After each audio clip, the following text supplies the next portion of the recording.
Welcome to Blizzard Fire. We hope this video helps fire up your solution. In this video, I will explain how to make soup packet. First, gather your soup packet, a suitable pot, and the correct amount of water. Most packets specify a water volume, often around 2 cups or 500 milliliters. Having everything ready before you start makes the process much smoother. This initial preparation ensures a quick and easy cooking experience, so you can enjoy your delicious soup without any delays. Now, let's get cooking. Pour the recommended amount of water into your pot and bring it to a rolling boil. This usually takes a few minutes on medium-high heat. Once the water is boiling, carefully open your soup packet. Gently pour the entire contents of the packet into the hot water, making sure to get all the delicious ingredients out. Stir it well to combine everything.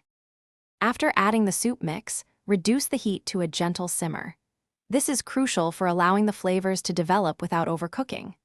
Stir the soup frequently, perhaps every 30 seconds, to ensure even cooking and prevent any ingredients from sticking to the bottom of the pot.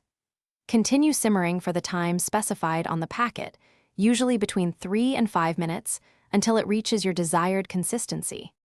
Once your soup has reached the perfect consistency and is fully cooked, remove the pot from the heat. It's a good idea to let it cool for just 1 or 2 minutes before serving, as it will be very hot. Carefully pour the hot soup into your favorite bowl. You can add garnishes like fresh herbs or croutons if you like. Now, sit back and enjoy your warm, comforting, and delicious soup.